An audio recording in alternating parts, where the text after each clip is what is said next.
Meaning of Hejira. Hejira. Hejira.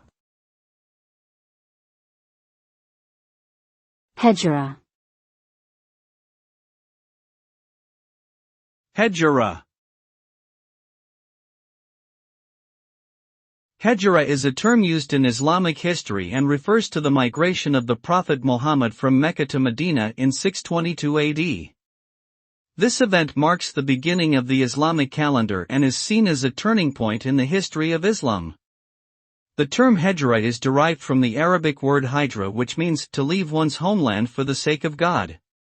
The event was significant because it allowed the Islamic community to establish itself in Medina and eventually expand throughout the Arabian Peninsula.